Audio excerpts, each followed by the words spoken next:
Hey, it's Sandra. Welcome to another episode of Asexualized, my asexual life. This is a place to be for education about asexuality, all things asexual, and I share my own asexual life journey in order to help you in yours.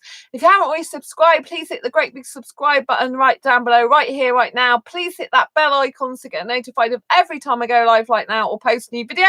And don't forget to give this video a thumbs up if you're enjoying the content as we go along. If you don't know who I am Sandra Bellamy, author of this beautiful book, Asexual Perspectives, 47 asexual stories, love, life and sex, a celebration of asexual diversity, which can be found on Amazon using the link below if you haven't already got your copy.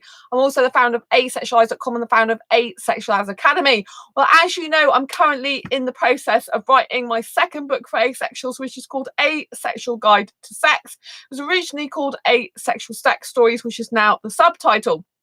And in this Asexual Guide to Sex, I've interviewed 14 asexuals, and obviously as myself telling my own personal story. And with these 14 asexuals, I'm asking them very, very in-depth questions, which are very, very personal. And they're sharing their own asexual life experiences to help other asexuals that are thinking about trying sex for the first time for whatever reason. And then during the time I've been looking at these these interview answers, I came across something that I hadn't really thought about before, and that was watching your partner masturbate and your partner watching you masturbate. And I'm like, oh, this is really strange. So I didn't actually realize that people liked watching each other masturbate and get turned on by it, because my asexual thoughts is I don't really think that way. I have had sex in the past, and I have had my partner masturbate me and me masturbate him, and done masturbation myself. And it's kind of like I didn't realize people like doing that. And I think it's, every asexual's different. Some asexuals hate the topic of masturbation, some asexuals hate the topic of sex because by and large it's not something we actually think we want to do or get involved with. As a general rule, naturally for us it doesn't really come natural, that type of thing. We don't get the need, urge or want for partner sexual intercourse and think about actually having that. So it's not something we directly think about. But obviously, if you're an asexual that's even considering having sex at all for whatever reason, then you kind of have to prepare yourself for what might come up during the act of sex, what you might be expected to do, what sort of things your partner might do. And so this Asexual Guide to Sex book will really reveal all in terms of what to expect when you're having sex, from your partner, and what to expect of yourself. And so it's going to be very, very insightful, useful, helpful guide for anyone who's thinking about doing that for the first time. It's also a great book just to understand the mind of how asexuals work, differently compared to sexuals. I mean, this book is a really immersive experience, I would say, more than anything else. You literally get in the minds of different asexuals and can feel what they feel and experience how sex is very different for them, how it's viewed differently, even the ones that do participate or have participated in the past. And so during these conversations of the book, it's very conversational style. There was someone who said about a masturbation in front of each other, and that can be turning on. And even if they're not, even if they're asexual and not, experiencing sexual attraction per se, and I was just like, whoa, is that a thing? And so it's really important that as an asexual person, like, I'm personally sex repulsed for me these days, but I had sex in the past, and I'm quite happy for anyone else that wants to try or have sex. It's it's part of what you might be curious about, or what you might want to try or not, in the case of a lot of asexuals. But for those asexuals that do, and there are quite a number of them that will try it out because they want a relationship, and a lot of the population are sexual, so they will try sex out, quite a significant number. From hi my life, nice to see you, lovely to see you. I'm talking about quite intimate stuff tonight, so I'm talking about my book. And when I was doing so when I was writing my book and I was going through the stories, one person said about how watching your partner masturbate and then watching you can be very turned on, can be very sexually arousing, even if you don't experience sexual attraction. But I never thought about that because I can't remember, although my ex masturbated me and me masturbate them, I couldn't remember ever having like him do that in front of me to himself. My boyfriend agreed to cuddles. Oh, that's nice. That's lovely. That's much better than what I'm talking about at the moment, I think. But that's what I like. Yeah. So yeah, I didn't understand. I didn't even ever think about the fact that two people might like to watch the person masturbate themselves. To me, personally, when I think about that, it makes me feel quite sick, you know. But I appreciate that every asexual's different, and some asexuals might like doing that, and it might be really good for them, you know. And it's kind of nice, I guess, in looking at it from other people's perspectives, that you know, it's kind of good from to look at another person's perspective and understand that, you know, that maybe people, you know, who do that with themselves feel so comfortable that they want to do that around their partner and they feel good doing about that rather than on their own. But I've never thought about doing that to myself. Like my ex used to do that for me in the past. I never thought about doing that for myself in front of him, and I don't remember him ever doing that to himself in front of me. And so I kind of think now, when I think about it, I think it would make me feel sick if he did that in front of me. But I prefer to do that for him, but I don't want to do that again for a guy. So my life, speaking of the subject of your videos on, oh, what my video's on, my ex wanted to see me do that and I refused. Oh, eek. Yeah. That was your ex. Yeah. I do it for my body and don't get much at all from it. Yeah. That's really interesting that your ex wanted to see you do that. I can't understand it, but there are, you know, each to their own, because there are people in my book, you know, and it's really important, this asexual guide to sex book, because everyone's got different sexual experiences of what, you know, feels good to them and their body. And, you know, I'm all for asexuals if they want to do that, being happy for them. Do you know what I mean? Because there's someone in the book that, you know, finds that good. And so I don't want to say there's anything bad for anyone, you know. I think everyone who likes to do sexual stuff, whether asexual or not, it's fine if they enjoy doing that and the person they're with enjoys doing that. My body doesn't have much of a response, but there's some response. Yeah, so, you know, I mean, for asexuals like my life who doesn't want to do stuff like that in front of her partner, then I don't think it's good. But for people who do, but I just, something I've never thought about, you know. And this asexual guide to sex book I'm writing, it conjures up lots of different images and things of my, you know, things that I've never thought about before. And so, you know, it's an insight for me, you know, because I don't know what other asexuals get up to. How am I supposed to know unless I read the book myself, you know, unless I read other people's answers? And I just didn't know it's thing. And then it's really weird because when I Googled stuff the other day, because I was finding out about it, mutual masturbation, they say, is when you masturbate in front of your partner and they masturbate in front of you. But that's not what I know the term mutual masturbation to mean. Mutual masturbation is when they masturbate you at the same time you masturbate them, which I've participated in past. Exactly simultaneously. That's mutual masturbation. So I don't understand why all of a sudden mutual masturbation is where you look at a person, the other person looks at you, because it's not mutual, is it? You're doing it together, but you're not mutually doing it to each other. So I find that very weird. I've always known it to be doing it simultaneously. So I've done it with my ex where I was doing that for him at the same time he was doing it for me. And that was quite nice in that way, that we were both making each other aroused at the same time without doing any sexual intercourse, which I'd rather have not done even before I knew I was asexual, because I wasn't really into sex, but I do like arousal of some things sometimes. You're still figuring out why. Well, some asexuals in my life, they don't get any physical response down there, you know, when they're touching themselves. Really doesn't do much for them, you know what I mean? And other asexuals, they can get aroused and do stuff, you know.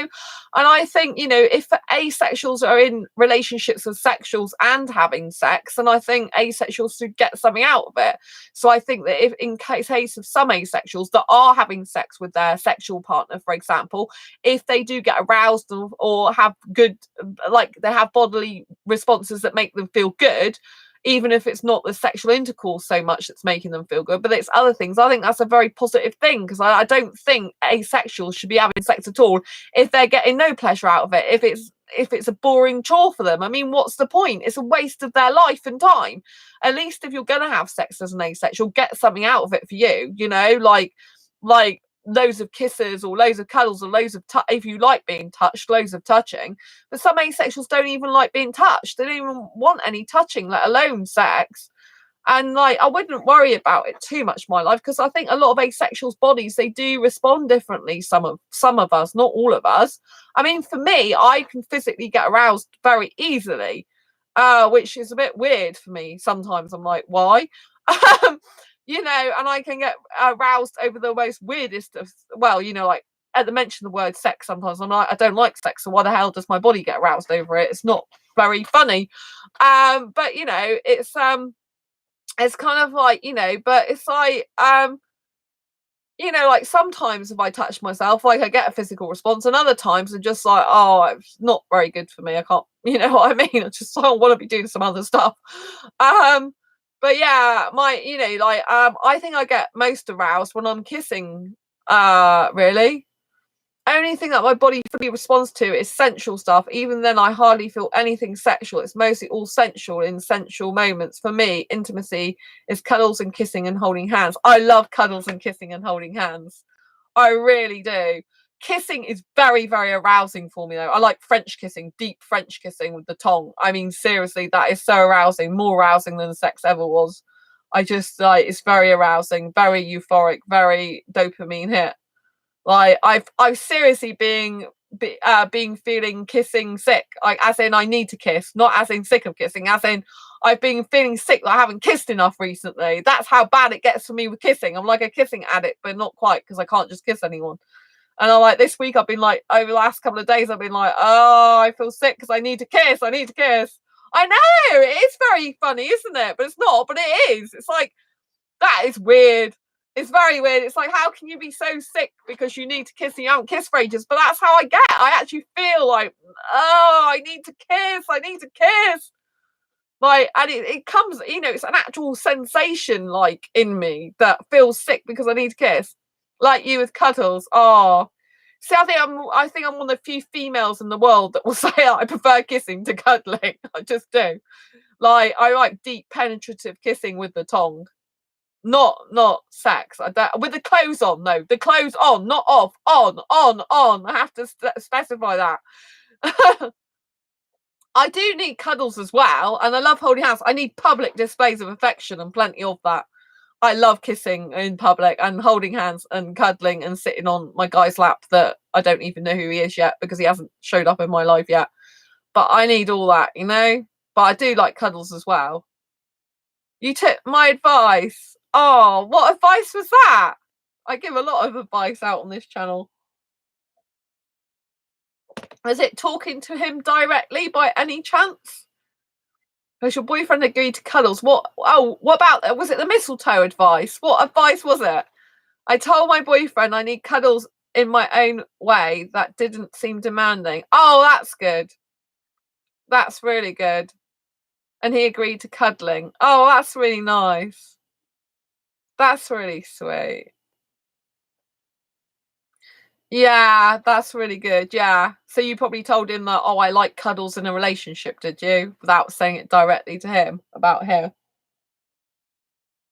Yeah, it's good. Very good, my life. Yeah, be assertive. Just keep saying what you need in a relationship, and either he'll step up to the plate or he won't. But yeah, if he's a good guy and really interested in you, then he'll step up to the plate and he'll do, you know, what you need him to do. He sounds like he's a very good guy and he knows. I texted it so it's easier. Yeah. I mean, guys do need it spelled out. You know, people think they're mind readers. I used to, when I was younger and birth certificate age, think that my guy was just supposed to know what I was thinking. I don't know why I thought that, but it's like, I think it's some romantic notion. Like when you get to romance, I think it's like a romantically notion that this guy is magically supposed to know everything about what you're thinking. But it's like, how can he? And it's like, Well, guys don't. I'm not being funny because obviously all guys are different. I don't want to stereotype all guys, but in my experience, a lot of guys they don't get the hint. I'm saying about guys because I'm attracted to guys, not women. But they don't get the hint. It's like you can hint to your blue in the face, but you really have to spell it out. But because I like being direct, now I'm just very direct. I just like I like this. I like. I even tell if I fancy my friends, I'll tell them even though they don't fancy me back. I don't expect them to. Because I'm a hyper romantic, it's better for me to just tell them. Do you know what I mean?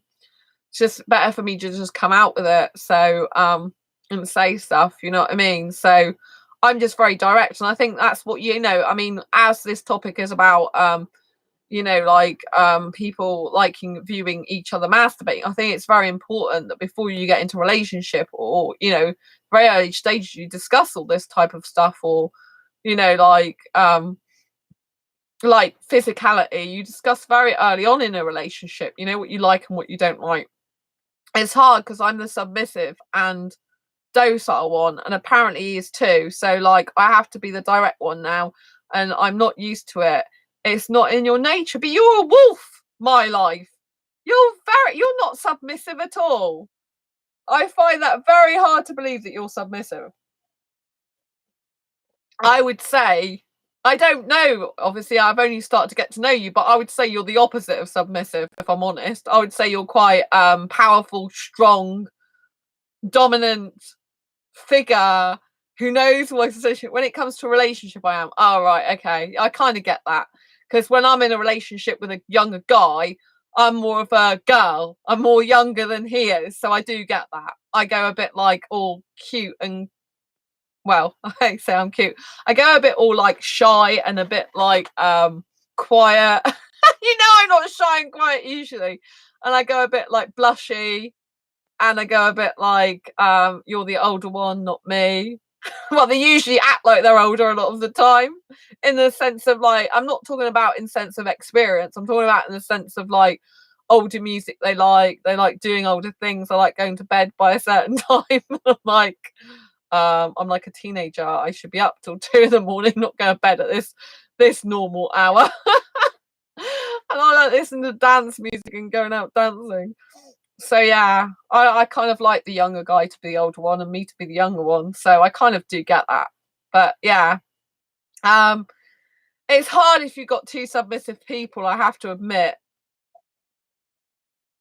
It's very difficult. I mean, in a relationship, for example, if I'm kissing, I actually like to go on top of the guy and kiss him. Like, I've changed quite a bit like that. It's like I want to go on top, but it's hard work. Like, I've got big muscles, luckily, but it's hard work. It does hurt after a while. So it's kind of like I do need the guy to kiss me on top as well. Do you know what I'm saying? I think it's very important. But it's very important you work out things in any relationship, and keep communication open, which it sounds like you're doing in my life, always keep communication open about what you like and what you don't like. And just state it really. I'm a very direct person, so I don't have a problem usually saying what I like and don't like. And like I said, I mean, I do like going on top kissing. So I'm like, but I'm not into BDSM, but I'm certainly not submissive. I'm slowly building confidence. Yeah. I mean, I think it's good though in a relationship you are a bit more like probably less dominant in a relationship because I think that's the guy needs to feel like he's a guy in that way, if you know what I mean, like masculine feminine type of attraction. Do you know what I mean? If you're too masculine, I think it might repel him a bit, so it's kind of good that you are a bit more feminine in that sense. Because like I mean he sounds like he's taking the initiative when you're telling him what you like. So, you've got to tell him what you like and just state it and think about it as boundary setting and also asserting your needs. It's really important you assert your needs in any relationship. Like, like for me, it's very difficult. If I ever get a guy and they start saying anything sexual that I don't actually like or can't actually comprehend or think of, then I would want to run a mile. Like, I'm quite glad that my ex didn't start masturbating in front of me himself because I don't think he did from what I can remember, but it's not something I really think about. Me wanting cuddles is because A, comfy, B, adorable, bonding, I feel safer. Oh yeah, I do like, don't get me wrong, I do like cuddles, but because I have fibromyalgia, it does actually hurt sometimes. But if they put their arm around my neck, I love it, but it hurts me. But yeah, I mean, cuddles is important. Like when you're kissing, you're kind of cuddling as well, but but not all the time. Because if I'm on top, I'm like sort of like, he's my table. I'm sat on it. I can't do anything but laugh now. Did you hear what I just said? He's like my table, I'm sat on him. So funny. Whenever I talk about anything remotely sexual now, I just start laughing. I can't do nothing but laugh anymore. It's really funny. I'm seriously, when I'm doing this Asexual Guide to Sex book, it's a really serious book. But there are times now when I think I'm so used to talking about sex now that it just rolls off the tongue. And a lot of the time I can't do nothing but laugh. I just can't do nothing but laugh at some sexual stuff. I just find it hilarious.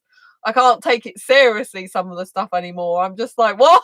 It's just like, do you know what I mean? And it's a very serious topic, you know. Pregnancies can happen. It's very serious. But I prefer being little spoon, but sometimes I like being big spoon, cuddle wise. You see, I didn't even know what spooning was. Like until I went into the asexual community, I'd never even heard of spooning. What the heck's spooning? I still don't totally get it. I think it's when the person's around you, isn't it? Like you cuddled up to you. Is that right? Like, you know, you're in front of them and they're behind you. Is that true? Is that what it is? Because I can't really cuddle someone very easily because of my fibro, but it hurts actually. Yeah. Yeah, so I didn't even know when someone says I like spooning. I'm like, what the heck, spooning? It sounded like some sexual act that you do with a spoon. For the most part, yeah. Do you know what I mean? I'm like, what's spooning? I mean, do you spoon? You know, do you like take a spoon of honey or something and put it in each other's mouths? I didn't know what spooning was, but some people with fibromyalgia talk about being a spoonie, and it means something completely different in fibromyalgia terms. And so it's quite weird when I hear people say about spooning in relationships, and then they talk about being a fibromyalgia spoonie. I'm like, what the heck? I'm getting very confused now. So yeah. But is there anything else? I mean, I presume that's naked though, isn't it? The spooning's always naked, isn't it? Or is it not? Is it with pajamas on? Because like, I don't like being naked with someone if I was with them. So if I'm cuddling them, I wouldn't want to be naked. I'd want my pajamas on. Oh no, it's not being naked. Oh right, okay. Yeah, because I just imagine to fit together, it's more like you need to be naked. Everyone's spoon's different. Oh, I just find it a very, very weird term. Very, very weird term, especially when fibromyalgia people use it for something completely different. They say they're spooning. But yeah, I have heard lots of asexuals, and I think I've probably done that then with the spoons. But I'm not entirely sure, but I think I probably have done that, you know, cuddled like that quite a few times. But like fibromyalgia, because it's a chronic pain condition that affects the nerves and muscles of my body, I don't really talk about it. Like when I'm single, I don't really notice it. But like part of my pains around here, around my neck. And so if I have some guy like pressing, you know, put his arm around my neck and like that, then it hurts because it's pushing on all my parts that really hurt. Do you know what I mean? I do exercises usually most mornings to like free my neck up. So, but you know what I mean? If he starts pressing on a pressure point, it's like, ah, it hurts. I love you to bits, but it hurting me. So that's coming quite difficult. Do you know what I mean? But it is what it is. I can't worry about it. So that's why I kind of like loads of space in bed as well to move around. But yeah, but it's nice that your boyfriend wants to cuddle you. It's good. It's good. I think it's really good you've got them. And I think it's good that they're not asexual, but they're still like happy to be with you out sex. I hope I find someone like that. If you know, if no asexuals are forthcoming, then I guess I have to start looking at sexual people more, guys more. I'm not interested in women sexually, asexually, but sexuals. I'm only interested in guy sexuals or guy asexuals. That's what I mean to say. But yeah, so I mean, spooning sounds really quite sweet. I think I've done that quite a few times, I think. So it's just I never ever called it spooning before, But I also like my space in bed. Like, do you know what I mean? I couldn't stay in that position because it would hurt me physically because of my fibro, but it is what it is. So yeah, I think it's really important, whatever your needs are, relationships. You get cuddles tomorrow. Oh, that's so sweet. I know quite a lot of the asexual community, they do like cuddling, but I'm like so into kissing. I'm so into kissing, like you wouldn't believe. Like, kissing to me is like one of the most thrilling experiences. Obviously, with the right person, I can't just kiss anyone. If I'm not aesthetically attracted to someone, I can't do it. Do you know what I mean? It's just like, ugh, don't come near me. Thanks very much. You're all right as a mate, but that's it. Or acquaintance. That's it. That's really sweet. Oh, it does make me think, I wish I had someone to cuddle. Oh, there's this guy, like I told you, I'm in the UK singles group on Facebook that's not an asexual group. And this guy hadn't spoke to me for a long, long time. He messaged me like and spoke to me on the he spoke to him on the phone on there. And then all of a sudden he's going, oh, randomly pops up going, do you want to cuddle? I'm thinking, no, you haven't spoken to me for like 4 weeks. Do I really want to cuddle from you? No, of course I don't. I don't even know you. I miss cuddles. I'm addicted to cuddles. Oh, bless you. Well, I'm glad you're going to get your cuddle fix. It's good. It's good. Like, I don't know how I'm going to get my kissing fix. Like, what should I do? Because unless I'm in a relationship, it means I have to kiss outside of a relationship. And I don't really like doing that. And I can't kiss many people anyway. Oh, wait, I can secretly hold his hand while cuddling. Yes, you can secretly, you can do loads of ways. You can put your hands intertwined with each other when you cuddle as well. You can do a lot of things when you're cuddling. Cuddling can lead to kissing. You do know that, don't you? Oh man. I'm like, cuddle, where's the lips? I'm sneaky boy. It's good to be sneaky. It's part of the thrill, I think, that asexual thrill. I think it's really good. It's really, really good. I love it when you tell me all your story. It's like it's an ongoing love romance story. I love it. It's so good. It's really good.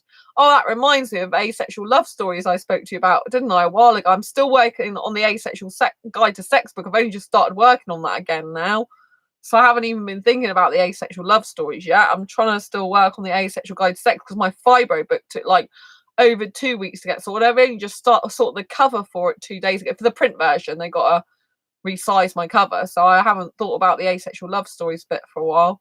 It's funny, our term of naughty is cheesy romance. Oh, that's really sweet. That's really sweet. Do you like romantic movies? Because I'm really romantic, but I'm not into romantic movies at all. Do you like romantic movies? Because I just find it very strange that I'm hyper romantic, yet I'm not into romantic movies, like watching them really. Oh yeah, you love romantic movies. I do like romantic storylines in movies, but I don't go and watch films that are just romance or in the romance genre. Like, if an action movie, which I love, has got a romantic storyline to it, then I like it. Do you know what I mean? But then I'm like, oh, I want someone to kiss now. Like Aladdin. Oh, I don't know if you've seen Aladdin. The guy in Aladdin is the film Aladdin, the latest movie this year, is so good looking. I mean, seriously. And one of my asexual friends who now identifies as non-binary, they are attracted to guys only. And they liked the guy as much as I did. We're both like, he's so good looking, and he's really good looking. He's really, really, really my type as well. Even though he's not Indian, he looks Indian, but he's not Indian. But yeah, he's very, very good looking, very, very good looking.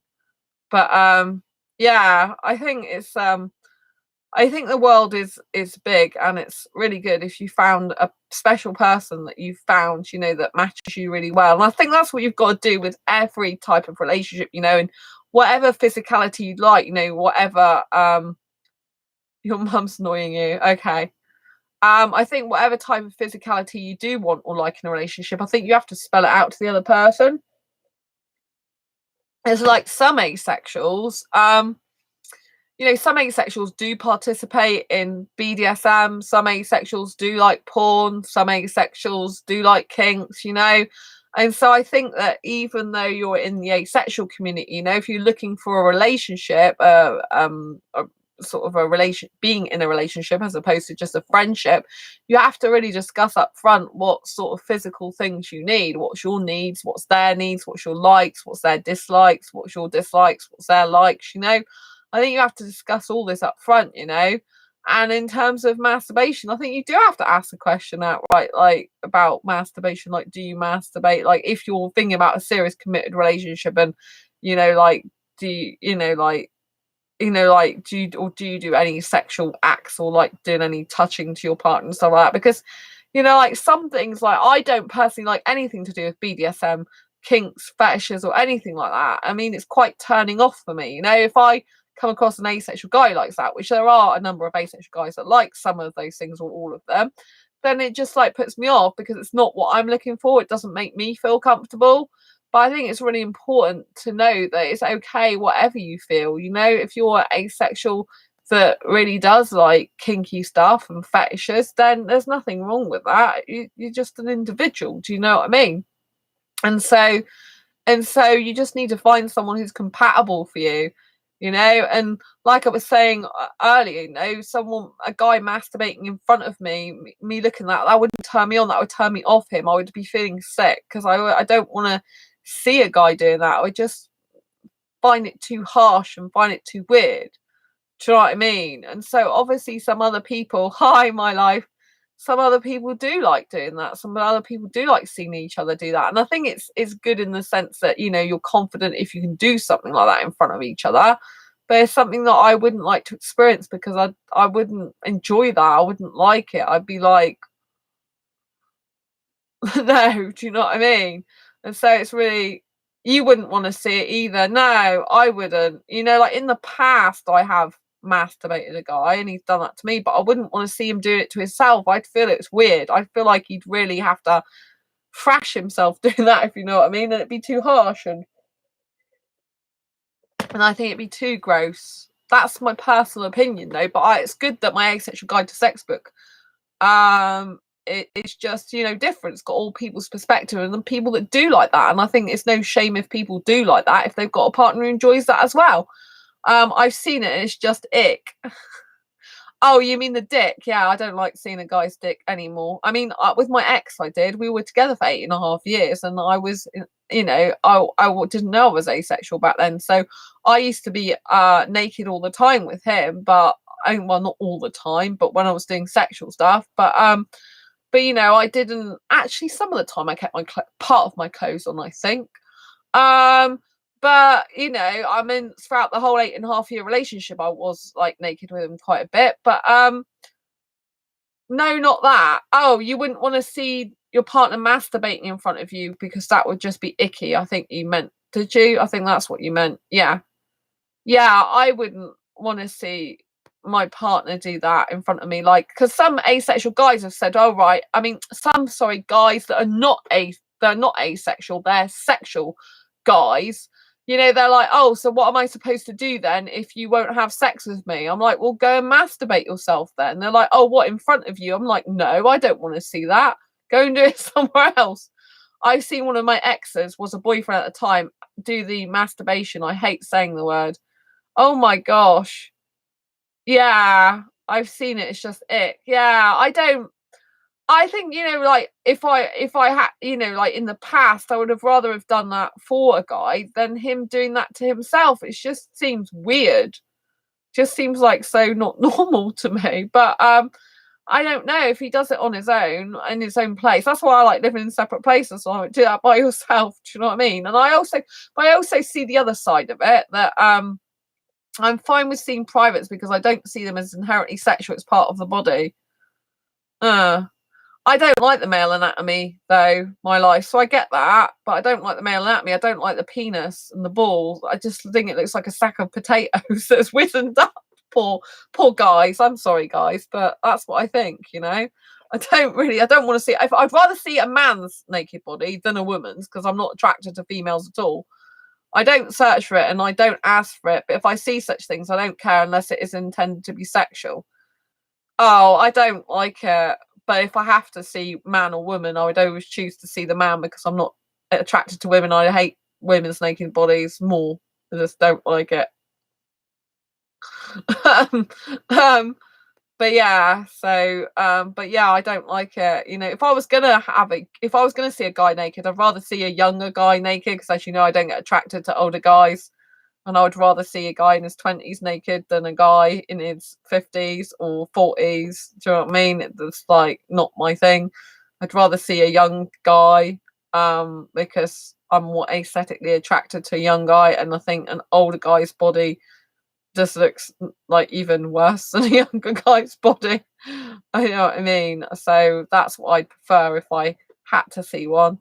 I feel much more physically happy around a younger guy though in his 20s. I don't feel comfortable at all around an older guy. I just like, oh, or anywhere near my birth certificate age. It's just like, I don't, even if like, I may want to like, even, well, I don't usually get it, but even if someone who was remotely near my birth certificate age, I might want to cuddle them. But I mean, I have been with dated a guy who was older than me in birth certificate age, which was weird. Oh my god, news by the way. What news? What news is this? You have to tell me your news now. I'm here. We're all waiting, listening to you with bated breath. What's your news? What's your news? What's your news? But yeah, it's really interesting because I think most asexuals actually are okay with nudity. They're okay if they're in bed naked with a person. My boyfriend's parents are old style, so I can't move in with him and his family when I'm older. Oh, my boyfriend's parents are old style, so I can't move in with him and his family when I'm older. So why don't you get a place of your own then and not live with his parents, even though I'm asexual? Oh, because they don't like you being in the same bed together. But yeah, you're not having sex, but no, I meant with him, with him, like pay for your own place together. But when you're older, you can live on your own anyway. It's really good for you to live on your own. It's very important to live on your own. Like, I'd recommend living on your own before living with someone because then you're more independent. But but why I meant live with him, but just separate from his family, like on your own together. Do you know what I mean? But yeah, it's important for every person to live on their own a bit, to be independent, to pay for their own bills, to get their own self-confidence and own self-esteem. And I'd have to ask him, and I can't live on my own. I can't financially or emotionally live on my own. Yeah, I mean, you have issues. I think everyone has issues, but you have to work through them. Do you know what I mean? Like, yeah, you need to work through your issues would be my advice, because you need to be emotionally stable before you move in with someone, so that you know that some things can't be worked through. Well, we have to like I have past trauma, but I have to try my hardest to do what's called a cognitive reframe. I only learnt about that before Christmas last year. Well, after Christmas, sorry, before January this year. And it's about reframing your past. And scientists said it's safer and better to live with other people. Well, you always have to be able to love yourself before being in a relationship with someone else. Come from a much healthier place. You need to self-love, and you should really be on your own first and spend time on your own, because then you become less needy of another person, less dependent on them. And then if anything, I mean, if you moved in with someone, I have dependent personality disorder. I love myself. I just can't live on my own. Hmm. Yeah, that's tough. I mean, if I was on my own, I'd have a breakdown. It's happened. Yeah, but people can get better from things. You do know that, don't you? And change. You know, I was I was diagnosed years ago with generalized anxiety. Oh yeah, I'm not on about medication. You can do mind stuff. You can change. You can develop and work on the mind, which is what you'd need to do. I don't have medication for anything. I never had medication for depression when I was depressed for years. But you know, you need to work on your step by step, work on your disorder to improve it, because it's very important. Because you know, you don't want to be what they call codependent. Like if you're, you know, you don't want to be dependent on someone in an unhealthy way, because I can't change and I'm fine with that. I love myself who I am. Oh, you should love yourself who you are. Absolutely. You should always love yourself for who you are. And if you can't change, then you can't change.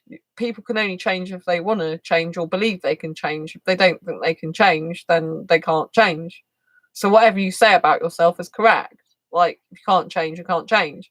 Like, I'm at the moment wanting to change myself, which is very difficult. It's very difficult changing yourself.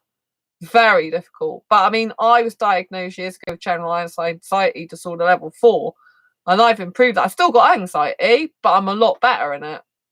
Only way I can be fully independent is if I was on the streets, then my instincts of survival would kick in.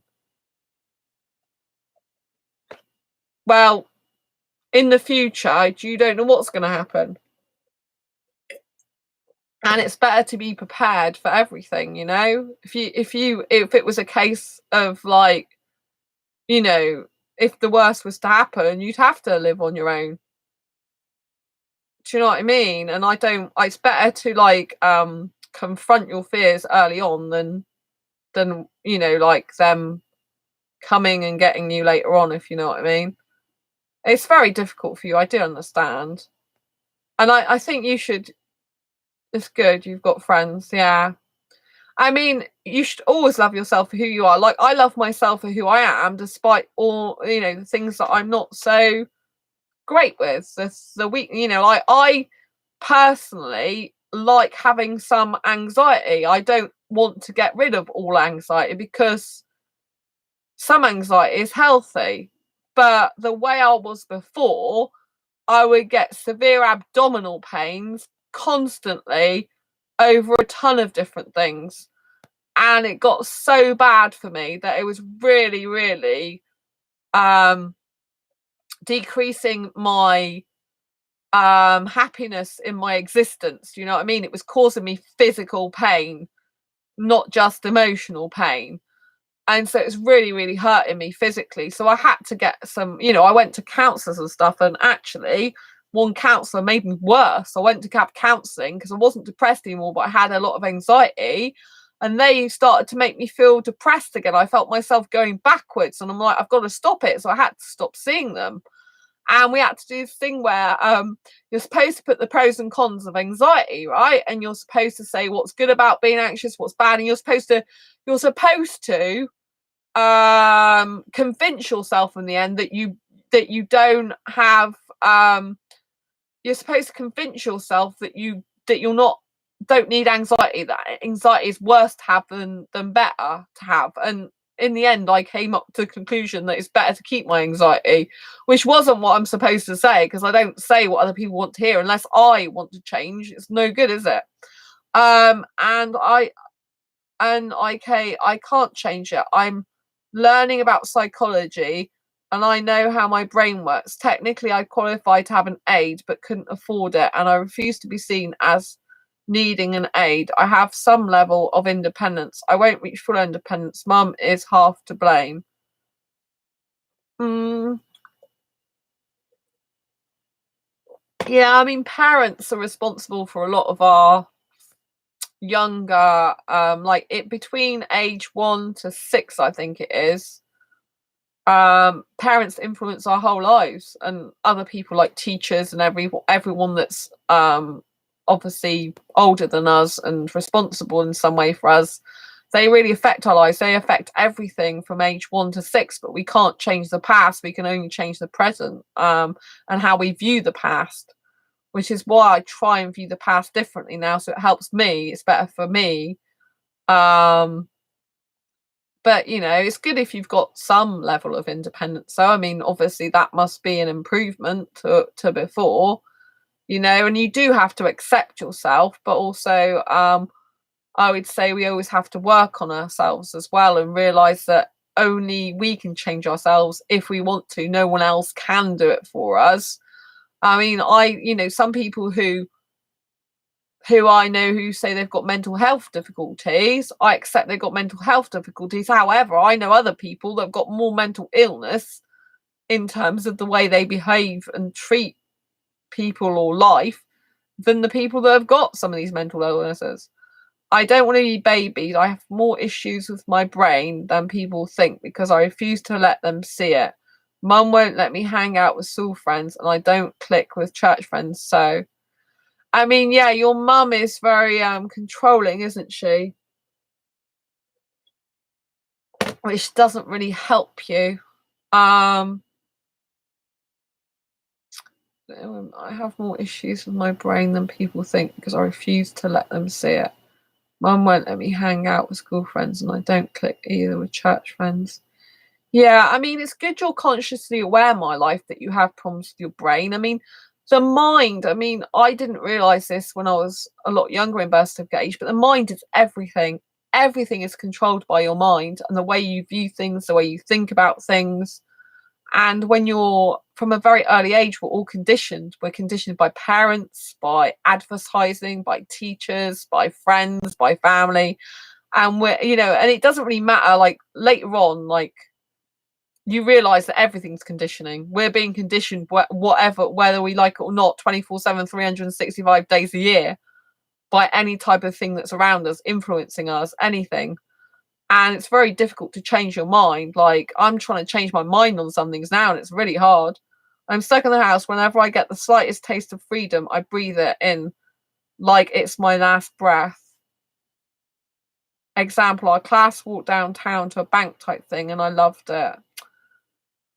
I'm really sorry that you're in that sort of life, my life. I mean, I think that's obviously, like you say, why you become dependent, but actually you want your freedom. You want the opposite of I mean, I don't know much about dependent personality disorder, so, I can't go around saying too much in that respect because I don't know about it. I haven't looked into it. But you actually want the opposite of dependent. You don't want to be dependent on your mum. You want to be free. 2 years ago, I had my first taste of freedom. My friend Brittany took me to several spots downtown, but still close to school. I loved it. So actually, you're not dependent on other people. You like your space. You like your independence. You like to go off and do your own thing. So the only way you're being kept in this disorder is if when you say you can't change, I don't, when you say you can't change, you actually do want the opposite of your disorder. You want to be free. You want to be really free. Do you know what I mean? You want the opposite of what your disorder actually is. Because you want the freedom to roam, the freedom to be your own person, the freedom to escape. You want the freedom to be you. I'm dependent on housing and functioning like everyone else. I love walking without boundaries. Well, everyone's dependent on a roof over their head, aren't they? Really, to a certain extent. Do you know what I mean? Like, I need a roof over my head. I can't do to a store without someone with me. But isn't that to do with social anxiety though? Because I know people with social anxiety that are like that. They've not got dependent personality disorder, but they've got social anxiety, which means they don't want to be left on their own. Some types of social anxiety, not all. Some people with social anxiety have got different problems and issues. It's not just social anxiety. Yeah. But obviously, everyone can change and develop and grow themselves into how you feel comfortable, isn't it? Do you know what I mean? My brain can't comprehend some of the things on how the world works. Okay. But you're very advanced for your years as well, aren't you? Do you know what I mean? You're very advanced for some years. Some things I can't remember how to do. Oh, right, okay. That's really interesting. Thank you for sharing that. That's very interesting. I mean, with fibromyalgia, which I'm talking about more than I used to on this channel, you can have something called fibro fog, which literally is when you basically forget things, because fibromyalgia can affect the brain quite a bit. I try not to let it affect mine as much as possible, so I don't have too many of those moments. But it can literally, like, I'll give you an example which is related to what you're talking about, even though obviously it's a different thing. You've got this woman I know with fibromyalgia, right? She was a nurse in a hospital, and I think she said she was helping with an operation. I don't know if she's doing an operation or helping with an operation. She was in the operating theatre, and then all over a sudden, after 25 years, she forgot what she was doing, and she had to quit her job just like that. She couldn't remember what she's doing. That's how badly fibromyalgia can affect some people, which is what I have that condition, you know?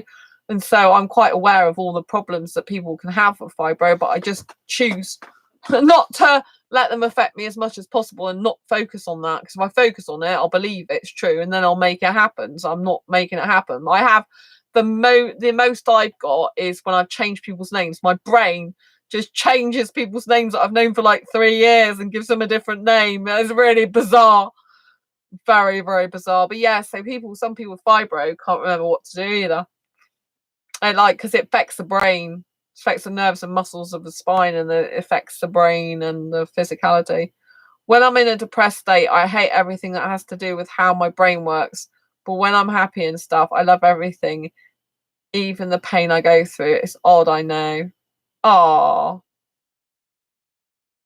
oh, that's really sweet. Well, obviously, when you're happy, it's really important. All I have to tell you is, you just have to know that the brain is everything, and always try and get it working for you. Which you sound like you're trying. My grandma used to have the philosophy that there's no such word as can't. It's not in anyone's vocabulary. So, and I believe that's true. Although putting it into practice is very difficult sometimes. Like, I can't swim, but if I took swimming lessons and believed I could swim and was confident, then I probably could swim. But I can't swim. People are the cause of why I hate how my brain works. Yeah, but then the trouble is you're giving your power to other people.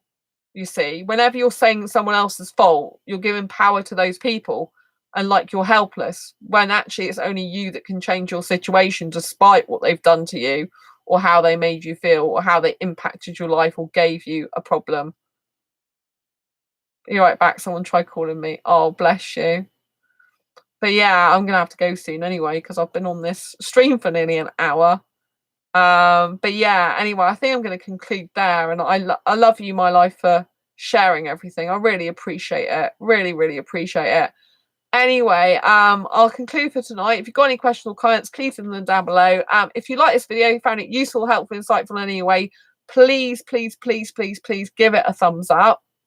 And don't forget to share this video with anyone you think may benefit from it, or anyone you think might find some of the content interesting about what we're talking about.